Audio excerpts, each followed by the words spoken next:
À seulement 40 ans d'existence, le jeu vidéo est un art jeune. Pourtant, des icônes, des hymnes, des classiques commencent à se dégager dans son histoire. À l'heure où le jeu vidéo gagne progressivement ses lettres de noblesse, de véritables auteurs sont déjà aux commandes. Shigeru Miyamoto, Sid Meier, Toby Gard, Peter Molyneux, Hideo Kojima ou encore American McGee, les grands noms ne manquent pas. En France, le fer de lance de cette politique de l'auteur s'est fait connaître avec Rayman. Michael Guarnet, auteur du livre L'histoire de Rayman aux éditions Pixel Love, nous parle du papa de Rayman, Michel Ancel. C'est un auteur parce qu'il a su créer une marque forte, un personnage vers lequel les joueurs peuvent s'identifier, comme Mario, comme Sonic, comme tant d'autres, on va dire, une icône, enfin une mascotte. C'est pas pour rien que Rayman est devenu plus ou moins la mascotte d'Ubisoft, même si maintenant on va dire que les gens ont plus tendance à dire que ça serait les lapins crétins. Mais ouais, non, pour moi c'est un auteur parce qu'il a une vraie vision des choses. Il voit où son projet veut aller, il sait s'entourer des bonnes personnes. Je pense que ça c'est vraiment important. Et c'est pas pour rien qu'ils sont entourés des personnes qui sont dans son équipe actuelle sur Wild, parce qu'ils les connaissent bien plus longtemps, ils savent ce qu'elles sont capables de faire et ils voient très bien où c'est que ça peut aller. Et je pense que si tu n'as pas cette vision de chef de projet quand tu crées quelque chose, enfin, tu vas nulle part. Et je pense qu'il est fort là-dessus, savoir où il veut aller et réussir à avoir les bonnes personnes sur son projet pour justement à ce que ça aboutisse de la plus belle des manières.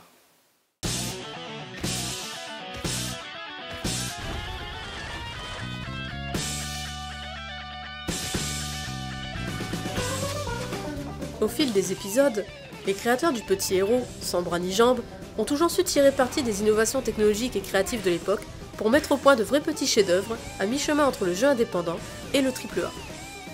Évidemment que le jeu vidéo c'est un art, mais depuis quelques temps déjà, parce que de toute manière il est à la frontière de tous les autres genres, même s'il est récent, on touche à la musique, on touche à la mise en scène qui est propre au cinéma. On touche à l'écriture, même dans des jeux de plateforme où il n'y a pas forcément de dialogue, il y a quand même une histoire qui se met en place par l'image, par l'agencement des niveaux, d'où tu commences et d'où tu vas. C'est un art, oui, c'est un art qui a quelque chose à raconter, qui a quelque chose à dire au niveau visuel, au niveau musical. Maintenant, voilà, on fait des expos sur Assassin's Creed ou autres. Enfin, je pense qu'on était loin de s'en douter il y a quelques dizaines d'années qu'on allait pouvoir rentrer dans un musée, et voir des consoles de jeux, enfin essayer, passer à travers les âges, à travers les décennies pour voir où c'est que ça nous aurait mené. Donc oui, pour moi évidemment, oui, le jeu vidéo est un art.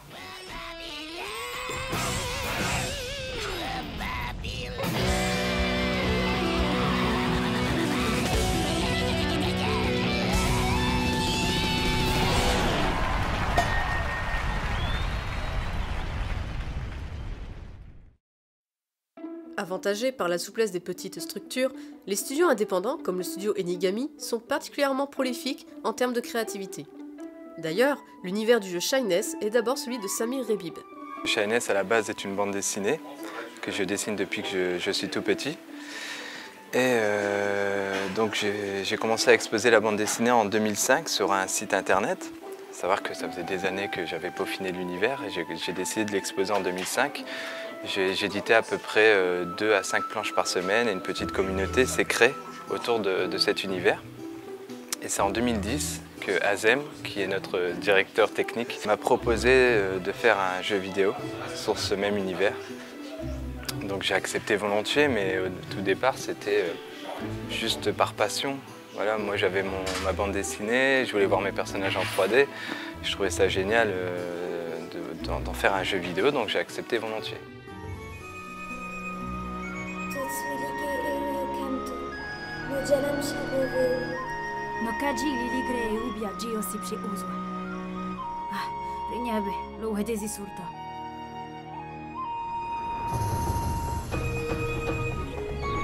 Yeno baya polo umi, leona uku. Lo magi. Woki, ashanaji yenelali.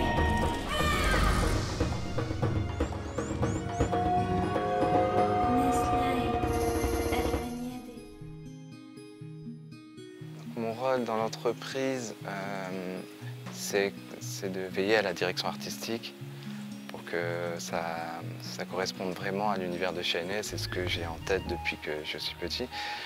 Au tout départ, je dessinais beaucoup, je faisais les environnements, les personnages. plus le temps passe et moins je dessine. Ben, premièrement parce que je suis entouré de personnes très talentueuses. Parfois, voilà, je me rends compte que ces personnes dessinent mieux que moi, donc pourquoi dessiner si ces personnes peuvent encore mieux représenter cet univers que moi-même. Et parce que aussi il y a un scénario à écrire et ça demande beaucoup de temps aussi. Parce que il y a la bande dessinée à faire et il y a aussi le jeu vidéo à faire. Donc je dois écrire 2 scénarios sur la même histoire, mais m'adapter à chacun des médias. Donc c'est un travail conséquent qui fait que plus le temps passe et plus je me spécialise dans la narration plutôt que le dessin. Là, vous voyez, je suis en train de faire du texturing. Sur cet écran-là, au départ, il y a eu un concept en 2D qui a été fait par mon collègue Rémi. Ensuite, il a été modélisé en 3D. Et donc là, c'est le résultat qu'on a ici. Alors, au départ, ce que j'ai, c'est ça.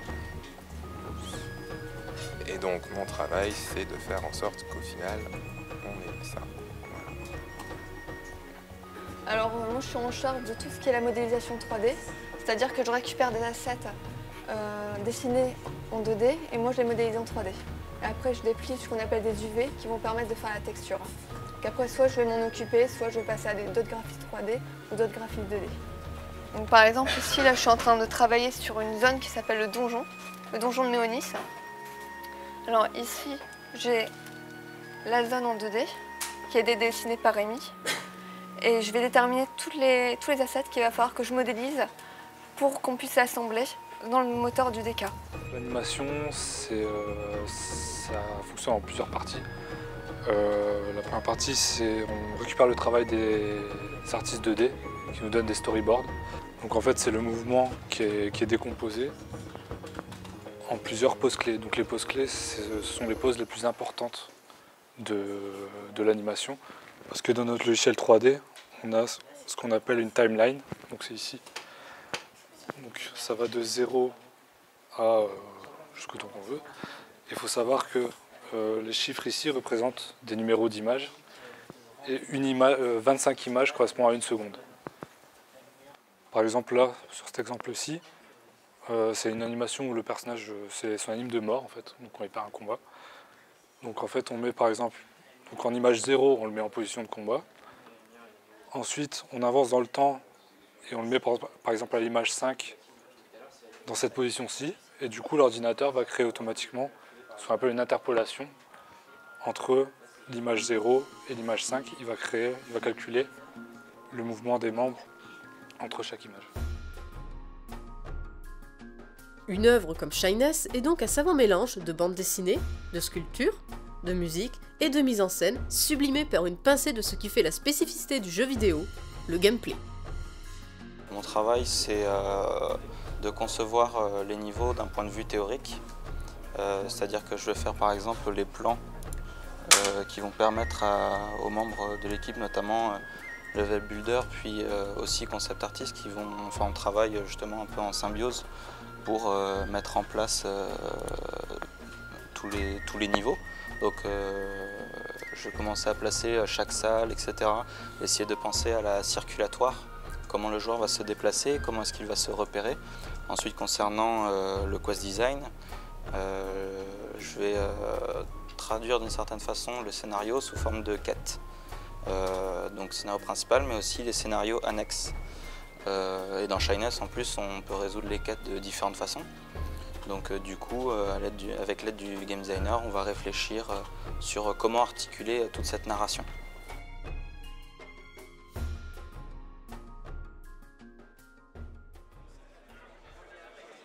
À la croisée de nombreuses disciplines, le jeu vidéo s'impose aujourd'hui comme un bac à sable évident pour les créatifs de tous bords. Ces artistes et techniciens expérimentent en équipe lors des game jams, rendez-vous ponctuels dont l'objectif est la réalisation d'un prototype de jeu vidéo innovant en un temps donné, généralement très court.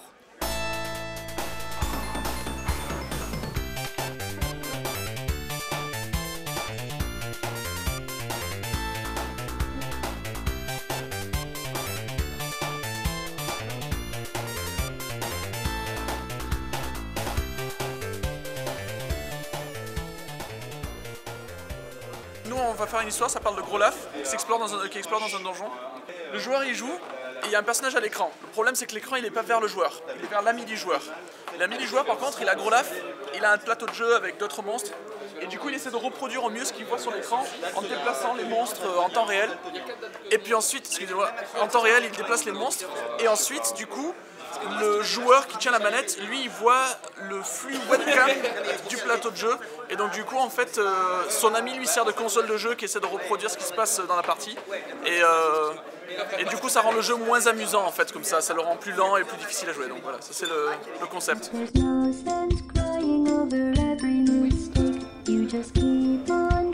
Donc du coup, ça c'est une manette custom. En fait, l'envie c'était juste de faire une manette, on ne savait même pas comment l'utiliser, on ne savait même pas comment disposer les boutons, ça a été fait au dernier moment. Donc là maintenant en fait ça va être relié à une carte Arduino qui va envoyer un signal en sérialisation et donc on va pouvoir analyser et donc ça va être abstrait, en fait on va pouvoir l'adapter à n'importe quel jeu. Moi je vais travailler sur le module qui va adapter le signal de cette manette. Et après on va décider qu'est-ce que ça fait de tourner ce spinners. Donc là la manette, il y a des boutons, il y a 3 boutons comme ça. Il y a des switches pour changer de mode. Il y a des spinners et des sliders sur les côtés.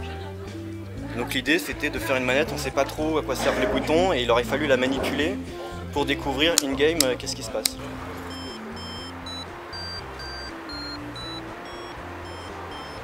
What? We made something that you can play in the street. So you found it, you bump into it, and then you can just try and do things with it. And then you're like, okay, so this makes sounds. So you try and do the same thing, and then you can record your own sound. And then the next person will be able to, like try and play your sound. And then if it succeeds, then that person can record the new sound, and then that's something like what you say. It comes from the idea of when I live in a city, I like to know, like I have like secret places or places that I have like a personal emotional connection with, right? So like we thought about how about we create one of these places and with the medium we're comfortable with, which is sort of games and puzzles and stuff. So we made this little box that has a little music puzzle in it, but almost, I would say, more important or just as important as the fact that there's a music puzzle, it's in a physical final place of the city. It can never be reproduced. It's not like one of those USB dead drops where you can just copy the files or whatever. It's a place where you have to go and you have to bring an actual 9-volt battery. Do we still have one?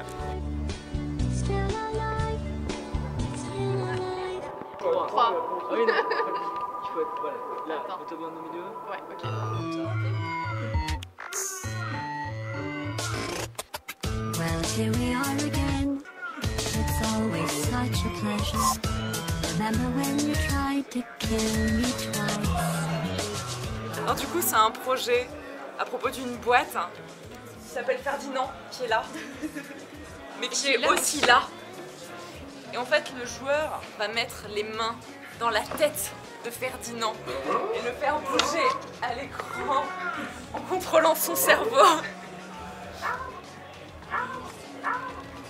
Et donc c'est un jeu qui se joue en coop à plusieurs, un Tiffen, oui, en coop à plusieurs. Et on peut y jouer jusqu'à 4, dans toutes les mains. Et du coup dans la boîte il y a plein de choses bizarres qui constituent le cerveau de Ferdinand, comme des ballons et plein d'autres choses. Ces électrons libres font la véritable force du jeune média qu'est le jeu vidéo. Contrairement aux jeux AAA, qui peinent parfois à s'affranchir des codes cinématographiques, les prototypes issus des Game Jam ne sont pas soumis aux contraintes de rentabilité et ne souffrent donc d'aucune limite dans l'innovation. Si certaines productions nées de ces marathons créatifs sont peut-être trop avant-gardistes pour être distribuées au grand public, d'autres sont donc véritables pépites qu'il convient de tailler pour le marché. C'est le cas de Inside My Radio, un jeu développé en 48 heures sous le clavier des Turbo Dindons pendant la 23e édition de la Jam Lundum-Der. Sous l'impulsion du sound designer Joachim Neuville, le jeu s'est retrouvé propulsé de l'état de prototype à celui de jeu complet via un partenariat avec Seven Studio.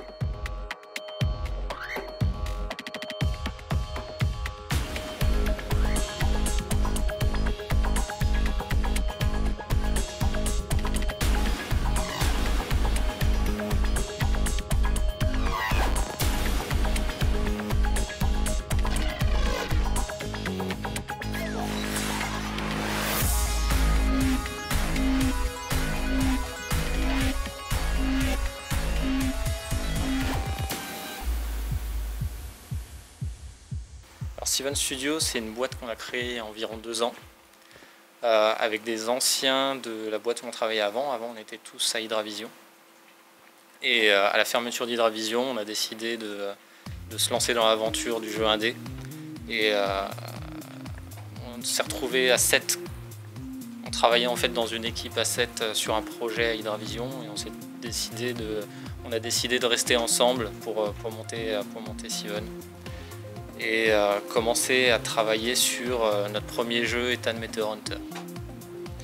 Donc le projet à la base de Steven Studio, c'était de faire un studio indépendant et autonome financièrement, sans passer par des éditeurs, sans essayer de récupérer des fonds des éditeurs, justement pour garder le maximum d'indépendance.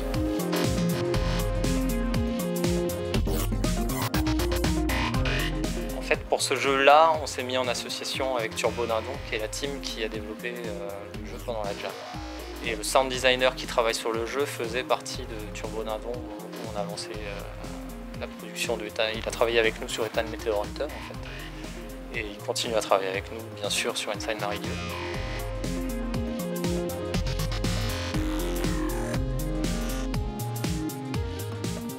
Le jeu AAA, il va utiliser des codes qui existent déjà. Il va essayer d'être le plus, d'utiliser des techniques et des gameplays qui sont éprouvés, dont on sait qu'ils vont marcher, parce que les budgets sont énormes et qu'ils ne peuvent pas se permettre de prendre des risques. Là où le jeu indépendant ne va pas hésiter à prendre des risques. De toute manière, ils n'ont pas grand chose à perdre. S'ils font la même chose que le AAA, ils vont se faire manger. Donc le seul point sur lequel on peut jouer quand on fait du jeu indépendant, c'est l'originalité. Nourri par des idées florissantes et un goût pour l'expérimentation, le jeu vidéo indépendant prend de l'essor et s'affirme comme le terrain de jeu idéal pour des artistes plus talentueux les uns que les autres, qui pourraient bien devenir les grands auteurs de demain.